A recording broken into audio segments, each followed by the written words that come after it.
Hi, in this lecture we're going to talk about funding and financing. You'll hear me say many times that there are lots of critical steps in the launch of a business, and certainly one of the most critical steps is raising capital. Nothing is going to be more critical to the success of your business than having sufficient capital.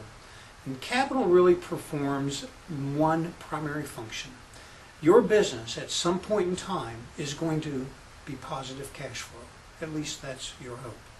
And until that point in time, you have to have enough capital in reserve to make it to that point in time. If you don't have enough and you run out of capital and you're not creating positive cash flow, you're out of business. It's that simple.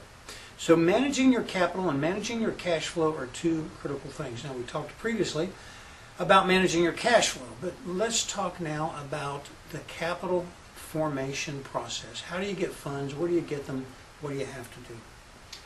Okay, we're going to talk about a variety of capital sources, but in this chapter, the major focus that I want to have is on where do you get capital and how do you arrange it. Okay, so raising capital, again, I think I've already said this, is the major challenge for a lot of small businesses, because if you haven't done it before, you probably don't know where to go to get capital. In fact, if you're raising capital from an investor or trying to get investors and you're in the low end of the range, you're probably running into problems because there's not a whole lot of people that want to finance or provide funding for companies that are looking for $100,000 to $3 million. The simple fact is that if you're an investor, you're interested in deals that have sufficient capital to be likely to succeed. And the smaller the capital, the smaller the deal, the riskier it is. And so as your risk level increases, of course, it becomes more difficult to get the capital. So what are the secrets to successful financing? First of all, choosing the right source of capital can be critical. I'm going to tell you that I think it's really, really dangerous to borrow money to launch a business. One reason is that businesses are full of risks, and a huge risk is that you won't have capital flowing smoothly at all points in time through the business. You may hit periods of time where you don't have enough cash flow to pay a note.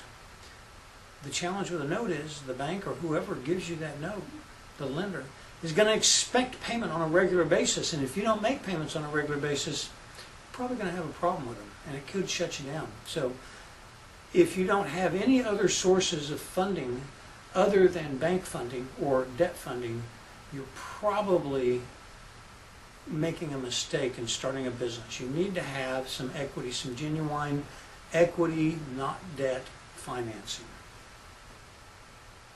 One of the things that a lot of people don't think about is raising money.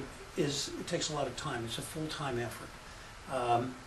In fact, raising money after you've started your business can be very difficult because you have to devote your effort and energy to running the business. And so it's really critical that you decide how much you're going to need and get that money before you start the business. Another thing is, if you raised a certain amount of money and started the business, and then you discovered that you didn't raise enough and you go back and look for more money, the investors are going to look at you basically and say, well, gosh, if you're not smart enough to know how much you needed in advance, you may not know how much you need now. You obviously haven't run it very well. The risk level has just gone up. So if you are able to get money after you have started the business and discovered that you didn't raise enough and need it, you're probably going to pay a higher price, higher interest rates, or give up a bigger piece of equity in your company than you would have if you had done that, made that decision and gone after more capital to begin with. There are some things that are happening in the realm of internet crowdfunding that are extremely exciting that we're going to touch on here in a little while. It does relate to social media and the ability to spread the word, but you have to be very careful. And again, we're going to delve into that in the future.